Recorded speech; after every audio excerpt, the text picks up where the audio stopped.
नमस्कार, मेरा नाम है दर्पण, हमारे साथ हैं अंशुमन तिवारी जी और हम हाज़िर हैं खर्चा पानी का हफ्ते का दूसरा एडिशन लेकर। नमस्कार अंशुमन जी, कैसे हैं आप? धन्यवाद दर्पण, आपका स्वागत है। दूसरे संस्करण में हमारे पास 3 बड़ी खबरें हैं। जी।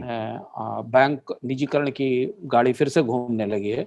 हुँ, कोविड से बाहर निकलते हुए हुए महत्वपूर्ण है, पर उससे उस उतनी ही जोरदार और उतनी महत्वपूर्ण खबर ये है कि भारत में महँगाई नापने के पैमाने में बदलाव होने जा रहे हैं। जी। और वो बदलाव काफ़ी दिलचस्प और रोचक होने वाले हैं। और तीसरी खबर आप बताएँगे? तीसरी खबर हम लेंगे नए इन्वेस्टमेंट प्रोजेक्ट में कम हुए इन्वेस्टमेंट की। ये 3 खबरें हैं।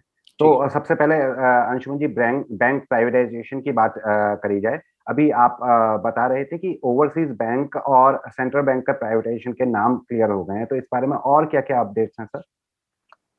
दर्पण जैसे-जैसे कोविड की दूसरी लहर का असर खत्म हो रहा है, अर्थव्यवस्था के सवाल, अर्थव्यवस्था की चिंताएँ सामने आ रही हैं और इस बजट का हालाँकि बजट जो है वो कोविड की लहर और कोविड की आपदा और त्रासदी के पीछे दब गया, पर बजट का जो सबसे बड़ा अनाउंसमेंट था या शायद पिछले 10-12 साल की सबसे बड़ी घोषणा थी निजीकरण की, जो किसी सरकार ने की थी, अब वापस वो निकल कर फाइलों से बाहर बैठकों के बीच में आने लगी है। ये काम जी। पिछले हफ्ते ही शुरू हो गया था। पिछले हफ्ते ही हमारे पास इस तरीके की सूचनाएँ थी अलग-अलग सूत्रों से कि नीति आयोग ने सरकार को उन बैंकों के नाम बता दिए हैं, जिन्हें पहले चरण में प्राइवेटाइज़ किया जाना है, जिनका निजीकरण किया जाना है। हमें पता है कि सरकार ने करीब 1 डेढ़ लाख करोड़ रुपए के एसेट मोनेटाइज़ेशन का टारगेट रखा है। सरकार को एलआईसी को बेचना है, सरकार को एक बड़ी लिस्ट है प्राइवेटाइज़ेशन की, बैंक्स को बेचना है।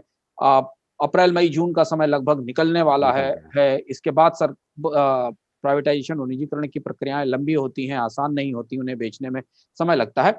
तो जिन 2 बैंकों के नाम हमारे सामने आए हैं सूत्रों के आधार पर कई अखबारों ने उन नामों की पुष्टि की है आज। बिज़नेस स्टैंडर्ड में, टाइम्स ऑफ इंडिया में और भी कई सारी जगह ये नाम हैं, जो नाम 2-3 दिन से तैर रहे थे। वो ये हैं कि सेंट्रल बैंक ऑफ इंडिया और इंडियन ओवरसीज़ बैंक को पहले चरण में प्राइवेटाइज़ेशन के लिए लाया जा सकता है। नीति आयोग ने ऐसी सिफ़ारिश सरकार से की है। सरकार ये माना जा रहा है कि इंडियन ओवरसीज़ बैंक और अ, सेंट्रल बैंक का टोटल वैल्यूएशन करीब-करीब 44,000 करोड़ रुपए के आसपास हो सकता है। वैल्यूएशन की बात हम बता रहे हैं, उनका मूल्य अगर उनको बेचा जाएगा तो उनका मूल्यांकन करीब 44,000 करोड़ रुपए के आसपास हो सकता है। इंडियन ओवरसीज़ बैंक की जो मार्केट कैप है, यानी बाजार में जो उसके शेयर हैं, उनका जो मूल्य है, मार्केट कैपिटलाइज़ेशन है, वो 31,641 करोड़ रुपए के आसपास है। सरकार को इस साल 1.75 लाख करोड़ रुपए उठाने हैं। जी। बाजार से निजीकरण के ज़रिए जिसमें एलआईसी और बैंक और बहुत सारे इस तरह के प्राइवेटाइज़ेशन के प्रोसेस शामिल हैं। अब अगर ये नाम आधिकारिक रूप से स्पष्ट हो जाते हैं और वित्त मंत्रालय इन्हें आगे बढ़ाने की तैयारी शुरू करता है, तो हम आने वाले समय में अगले 1, 2, 3 हफ्तों में तेज़ी से इन बैंकों के निजीकरण की तरफ चीज़ें आगे बढ़ती देखेंगे। सरकार इसके लिए क्या प्रक्रिया अपनाएगी? क्योंकि पहली बार भारत में सरकारी बैंक का इस पैमाने पर निजीकरण होगा। कैसे निजी कंपनियों को बुलाया निजी बैंकों को बुलाया जाएगा, कौन से निजी बैंक इसमें एलिजिबल होंगे, किसकी बिडिंग्स आएँगी, कब तक इसकी प्रक्रिया शुरू की जाएगी ये चीज़ हमें अगले 1-2 हफ्तों में पता चलेगी। हमें एक चीज़ और ध्यान रखना है कि हाल के कोविड की ऊहापोह में और खबरों की शोर में हमें ये भी पता ये याद दिलाना ज़रूरी है हम सारे दर्शकों को कि कैबिनेट ने आईडीबीआई बैंक की बिक्री भी मंजूर कर दी थी। कैबिनेट का अप्रूवल हो चुका है। आईडीबीआई बैंक एक बीमार बैंक हुआ करता तो उसमें एलआईसी ने हिस्सेदारी लेकर उसे उबारा था। अब ये बात 2-3 हफ्ते पहले की बात है जब कैबिनेट ने आईडीबीआई बैंक को बेचने के प्रस्ताव को भी मंजूरी दे दी थी। तो इस तरह से 3 बैंक हमारे सामने मेज पर हैं और तीनों की बिक्री की तैयारियां तेज होने वाली हैं। इसके नतीजे जैसे ही हमारे पास आएंगे दर्पण हम लोग फिर खर्चा पानी में लेकर आएंगे कि कौन से बैंक के निजीकरण की प्रक्रिया कहाँ तक पहुंची। जी, अंशुमन जी आप सही कह रहे हैं कि 2-3 हफ्ते में बहुत ज़्यादा क्लियर हो जाएगा क्योंकि हमारे पास 9 ही महीने सरकार के पास 9 ही महीने और बचे हुए हैं और इनकी प्रोसेस जो होती है निजीकरण की काफ़ी लंबी होती है और ये पहली बार इतने बड़े पैमाने पे जैसा आपने कहा। मैं उन्हीं चीज़ों को केवल रिपीट कर रहा हूँ। अंशुमन जी दूसरी खबर पर आते हैं। देश में महँगाई की क्या स्थिति है? इसे नापने के कई आधिकारिक और गैर आधिकारिक पैमाने हैं, लेकिन सबसे महत्वपूर्ण है आरपीआई और डब्ल्यूपीआई मतलब रिटेल प्राइस इंडेक्स और होलसेल प्राइस इंडेक्स। इसे आप हमेशा प्रतिशत में देखते हैं। गणित का बेसिक रूल है कि यदि किसी नंबर के आगे प्रतिशत लगाया है, कोई भी नियतांक जैसे किलोमीटर, बाइट नहीं लगा है, तो इसका मतलब साफ है कि ये नंबर किन्हीं 2 नंबर्स की तुलना करके आया है। यही बात आरपीआई और डब्ल्यूपीआई में भी लागू होती है। इसमें वर्तमान महंगाई की बेस ईयर की महंगाई से तुलना की जाती है। और आज इसकी बात इसलिए अंशुमन जी, क्योंकि डब्ल्यूपीआई के केस में बेस ईयर रीसेट किया गया है। साथ ही डब्ल्यूपीआई में कुछ चीजें इंक्लूड की गई हैं, कुछ हटाई गई हैं, और कुछ का भार भी कम और ज्यादा किया गया है। आइए आपसे जानते हैं कि क्या क्या बदलाव है और इसका क्या प्रभाव उन पर पड़ेगा। दरअसल ये काफी दिलचस्प और महत्वपूर्ण बदलाव है, और हम लोग जो लोग आंकड़ों को बहुत गहराई से समझने या जानने की कोशिश करते हैं, वो इन सूचकांकों के गठन में, इन सूचकांकों के का जो स्वरूप होता, इन सूचकांकों के जो ग्रेन्युलर डिटेल होते हैं, उनको गहराई से समझने की कोशिश जरूर करते हैं, क्योंकि उससे आपकी पैमाइश समझ में आती है। ये साल जब महंगाई को लेकर कई सारी चिंताएं काफी बढ़ी हुई हैं, थोक महंगाई करीब करीब 11% के आसपास है, तब सरकार महंगाई नापने के तरीके के ढांचे में या महंगाई नापने के फार्मूले में बदलाव करने जा रही है। जैसा आपने बताया, भारत में दो तरीके से महंगाई नापी जाती है। कंज्यूमर प्राइस इंडेक्स है, जो रिटेल खुदरा महंगाई को नापता है, जो हम लोग अपने आसपास की दुकानों से लेते हैं, और दूसरी थोक महंगाई है, जो इंडस्ट्रियल लेवल की महंगाई है, यानी जिस थोक कीमत पर उद्योग या बाकी लोग सामान खरीदते हैं। रिजर्व बैंक ने कंज्यूमर प्राइस इंडेक्स को बेंचमार्क किया है 5 से 6% के बीच में। उसकी ब्याज दरों का आधार कंज्यूमर प्राइस इंडेक्स होता है। होलसेल प्राइस इंडेक्स आपको बड़े बाजार का मिजाज बताता है कि बाजार में कीमतों की बढ़ोतरी कहां से आ रही है, क्योंकि बाद में अंततः वो आकर आपकी जेब पे, आपकी जो खुदरा कीमतें हैं, जो रिटेल प्राइस है, उस पर रिफ्लेक्ट जी होती है। बिल्कुल, रिटेल प्राइस को अर्बन और रूरल दोनों जगह अलग अलग नापा जाता है। यानी शहरी इलाकों में महंगाई का स्तर क्या है, ग्रामीण इलाकों में महंगाई का स्तर क्या है, इसके बाद एक और महंगाई की पैमाइश होती है। सिर्फ हम जानकारी के लिए बता रहे हैं, ताकि जी लोगों जी को महंगाई के पूरे परिवार के बारे में पता चल जाए कि महंगाई परिवार में कितने कितने पैमाने हैं। इसके अलावा एक पैमाइश और होती है, जो कि इंडस्ट्रियल वर्कर्स के लिए और एग्रीकल्चर वर्कर्स के लिए अलग अलग होती है। यानी जो औद्योगिक श्रमिक हैं और जो शहरी श्रमिक मान लीजिए, और जो ग्रामीण श्रमिक हैं, उनके लिए महंगाई की पैमाइश क्या है। होलसेल प्राइस इंडेक्स में हमेशा, चूंकि प्राइस इंडेक्स है, मूल्य का पैमाना है, तो इसमें एक बेस ईयर होता है, एक निर्धारित साल होता है, जहां से हम कीमतों में बढ़ोतरी या कमी नापते हैं। और ये बेस ईयर का जो मूल्य का जो पैमाना है, ये कांस्टेंट पैमाना है, जो हमको जीडीपी में भी दिखाई देता है। इसीलिए जीडीपी की भी पैमाइश स्थायी मूल्यों पर और जी वर्तमान मूल्यों पर, वर्तमान मूल्यों का मतलब है उसके साथ महंगाई को जोड़कर देखना। अभी जिस इंडेक्स को हम अभी तक जिस पर आंकड़े ले रहे हैं, ये अभी बदलाव नहीं हुआ है, ये सिफारिश आई है, पर सिफारिश अच्छा। तैयार है, सरकार की मेज पर सारा विस्तृत ढांचा रखा है। इसमें बदलाव शुरू करने का एक स्पेशल कमेटी बनाई गई थी नीति आयोग की के सदस्य रमेश चंद के नेतृत्व में, डब्ल्यूपीआई के रिवीजन की, और उस रिवीजन की कमेटी की रिपोर्ट आ गई है, जो सरकार के पास है। अभी जो हम पैमाना देख रहे हैं, वो पैमाना 2011-12 की कीमतों पर आधारित है। यानी 2012 में जो चीजों की कीमतें थी, उनसे कितनी कीमतें बढ़ी हैं आने वाले समय में, उसके आधार पर हमको महंगाई की मासिक दर दिखाई देती है। फिर वो जी मासिक दर एवरेज होकर सालाना वृद्धि दर में आ जाती है, क्योंकि महंगाई मासिक आधार पर नापी जाती है, और फिर वो सालाना आधार पर आ जाती है। इस बेस ईयर को बदलकर 2017-18 किया जाएगा। यानी 2017-18 में जो कीमतें थी, अनाज की, दाल की, चावल की, पेट्रोल की, कपड़े की, जूते की, मसाले की वो कीमतें बेस होंगी। अब यहां से उसकी गणना की जाएगी। पर ये बेस ईयर चेंज उतना दिलचस्प नहीं है, जितना दिलचस्प ये है कि थोक महंगाई को नापने वाले जो सामान है, उनका परिवार बहुत बड़ा किया जा रहा है। जी अब उसमें बहुत सारी नई चीजें जोड़ी जा रही हैं।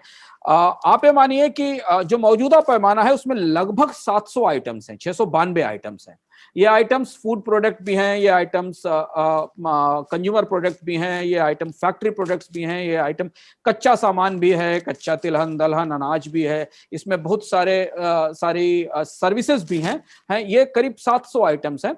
इनकी संख्या दर्पण बढ़ाकर करीब 1200 की जा रही है, 1196 आइटम्स किए जा रहे हैं। इसका मतलब क्या होगा कि जो डब्ल्यूपीआई का बेस है, वो बड़ा हो जाएगा। यानी अब और ज्यादा उत्पादों में की कीमतों में महंगाई के आंकड़े को रिफ्लेक्ट करेंगे। इसमें दिलचस्प चीजें जोड़ी जा रही हैं जी जो सूची जो हमारे पास मिली है हमें, उसके हिसाब से इसमें ग्रीन टी शामिल की जा रही है, जिसकी कीमत पहले डब्ल्यूपीआई में नहीं नापी जाती थी। इसमें सोलर इलेक्ट्रिसिटी का प्राइस शामिल किया जा रहा है। सोलर इलेक्ट्रिसिटी जो लाइट फ्यूल एंड लुब्रिकेंट का पार्ट है। जी डब्ल्यूपीआई इंडेक्स में कई सारे छोटे इंडेक्स होते हैं, एक फूड इंडेक्स है, एक मैन्युफैक्चर्ड प्रोडक्ट का इंडेक्स है, एक लाइट फ्यूल का इंडेक्स है। तो उसमें सोलर एनर्जी को शामिल किया जा रहा है। अभी तक उसमें इलेक्ट्रिसिटी और डीजल पेट्रोल जैसे जो फ्यूल्स थे वो थे, अब इसमें सोलर इलेक्ट्रिसिटी को भी शामिल किया जा रहा है। उसकी कीमतें भी महंगाई के असर को प्रभावित करेंगी। right. सैनिटाइजर्स डाले जा रहे हैं इसमें पहली बार। सैनिटाइजर्स कभी WPI का पार्ट नहीं थे। कॉर्नफ्लेक्स आपके खाने में जो आप इस्तेमाल करते हैं वो एक बड़ा प्रोडक्ट हो गया है लोगों के घरों में, जिसकी कीमत इसमें शामिल नहीं होती थी। ब्राउन राइस एक बड़ा प्रोडक्ट हो गया है, लोग खाने लगे हैं, उसको इसमें इंक्लूड किया जा रहा है। मशरूम्स, वाटरमेलन्स, क्रिकेट के gloves, wicket keeping gloves cricket के वो इसमें स्पोर्ट्स गुड्स में डाले जा रहे हैं, वो भी उसकी कैटेगरी होती है। बांसुरी बजाइए, फ्लूट्स भी इसमें डाली जा रही है। इलेक्ट्रिक आयरन जो जिससे आप घर में कपड़ों का आयरन करते हैं, इसमें डाला जा रहा है। और एलोवेरा इसमें शामिल किया जा रहा है। इस एक लंबी सूची है, मैंने आपको कुछ दिलचस्प नाम बताए हैं जो इसमें आ रहे हैं सूचकांक में, जो जिससे 700 से की जगह अब हम 1200 के आसपास प्रोडक्ट देखेंगे, जिनकी कीमतों का जो समग्र स्वरूप होगा वो हमें, उनकी जो समग्र कमी बेशी होगी वो हमको WPI में दिखाई देगी। दो और बड़े स्ट्रक्चरल बदलाव इस फार्मूले में, इस इंडेक्स में हो रहे हैं। एक पहला ये है कि जो फूड की बास्केट है, जो WPI का सबसे बड़ा हिस्सा संभालती है, यानी खाद्य महंगाई जो है वो सबसे महत्वपूर्ण महंगाई है, वही हमारी जिंदगी की जीने की लागत को सबसे ज्यादा बढ़ाती है। उसे उसका जो वेट है वो 24% से बढ़ाकर 27% के आसपास किया जा रहा है, यानी और ज्यादा हिस्सेदारी उसे दिया जा रहा है। और जबकि फ्यूल का वेट, अब यहाँ पेंच है, यही खेल है, फ्यूल का वेट 13% से घटाकर 11% किया जा रहा है 2011-12 की तुलना। जी, मैं ये पूछने वाला भी था आपसे। जी पूछिए। मैं यही पूछने वाला था अंशुमन जी कि ये जो फ्यूल का प्राइस किया जा रहा है, मतलब बाकी चीजें देखी जा रही है कि इसको वृहद किया जा रहा है, किया जा रहा है, क्योंकि जब मैंने पहली बार देखा था, जब न्यूज देखी थी, तो मुझे ये जानना था कि ये फ्यूल का प्राइस के पीछे क्या कोई ऐसी चीज भी इंक्लूडेड है कि कम दिखे महंगाई इधर, या ऐसा कुछ है क्या? मेरा मानना सही है, अनुमान सही है, ये बस मैं जानना चाह रहा था। नहीं, आप दर्पण, आपका अनुमान बिल्कुल सही है। आप तीर उसी तरफ चला रहे हैं जहां से आ रहा है, क्योंकि पिछले 2011-12 के आधार वर्ष के बेस जो WPI सूचकांक है, उसमें फ्यूल का वेटेज था 13.15%, उसे घटाकर 11.14% किया जा रहा है। आप अंदाज लगा सकते हैं ये बात को कि शायद सरकार आने वाले समय में ईंधन की कीमतें बढ़ाती रहेगी और उसका सही तस्वीर इस सूचकांक में ना दिखाई दे, इसका वेट ही कम किया जा रहा है। सूचकांक में कई सारी चीजों का वेट होता है, तो जिसका वेट कम होगा वो प्राइस के इंक्रीज में उतना ही कम रिफ्लेक्ट होगा।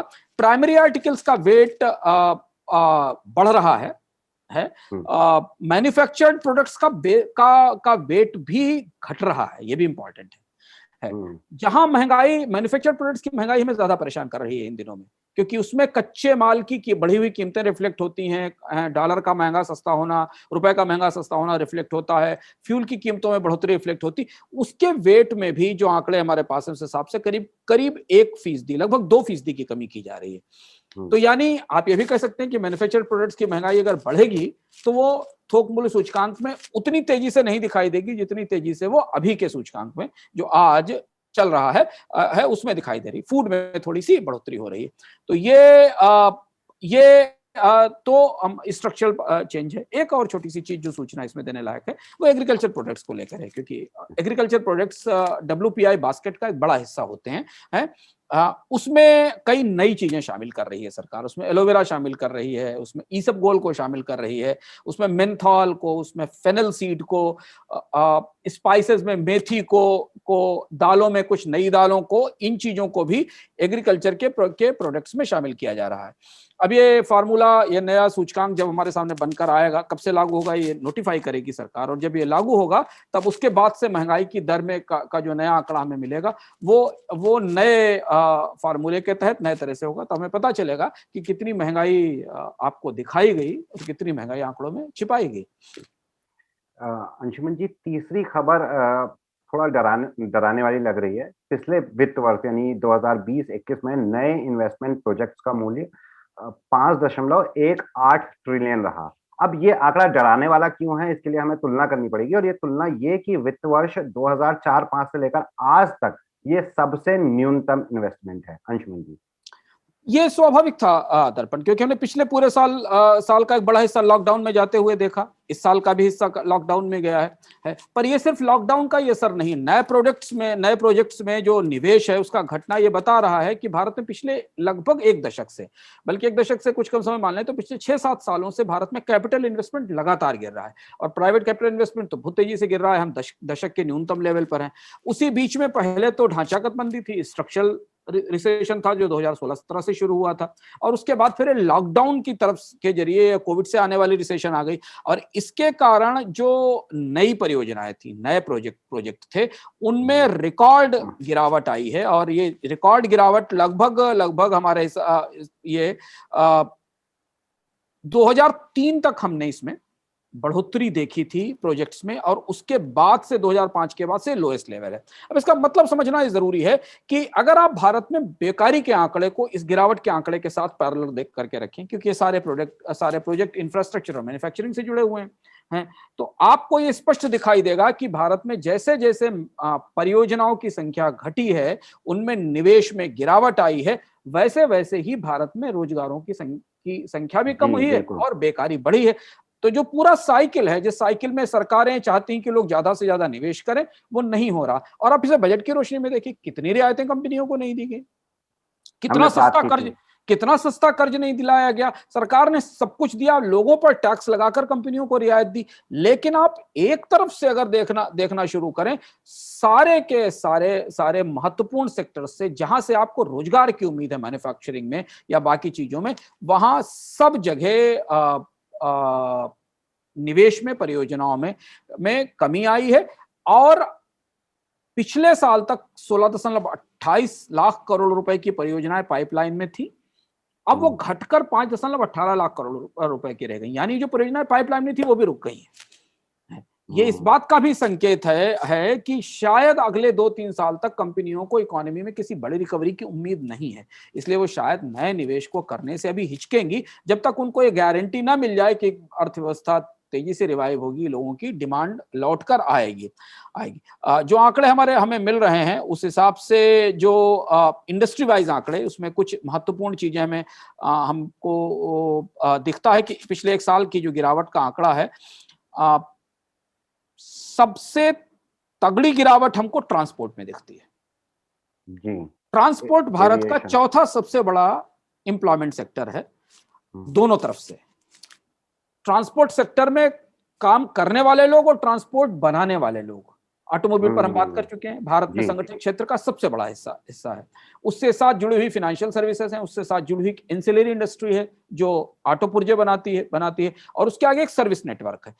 इस सेक्टर में जो शेयर था, इस शेयर टोटल नए प्रोजेक्ट में, वो सीएमआई का यह आंकड़ा बताता है हमें कि लगभग 33% से घटकर 7.8% आ गया। तो अब सोचिए कि मैन्युफैक्चरिंग सेक्टर का जो सबसे मजबूत हिस्सा था, जहां से सबसे ज्यादा रोजगार आ रहे थे, सबसे ज्यादा डिमांड आ रही थी, वो सबसे तेजी से स्लाइड में गया है। ये एक महत्वपूर्ण है। दूसरी जो बड़ी गिरावट हमको दिखाई देती है दर्पण, वो इलेक्ट्रिसिटी में दिखाई देती है, बिजली में। यह भी अर्थव्यवस्था की ग्रोथ का संकेतक होता है। अगर बिजली कंपनियां बिजली की परियोजनाओं को बढ़ाने में, क्षमताएं बढ़ाने में, नई ट्रांसमिशन कैपेसिटीज, नई प्रोडक्शन कैपेसिटीज लाने में इंटरेस्टेड नहीं होती, इसका मतलब यह कि उनको नहीं लगता कि आने वाले समय में ग्रोथ आने वाली है, तेज ग्रोथ आने वाली।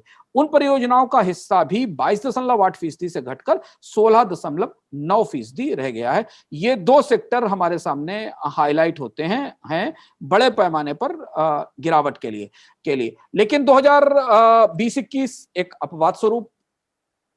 अपवाद वर्ष भी था, ये में ध्यान रखना पड़ेगा, क्योंकि लॉकडाउन थी, गिरावट थी।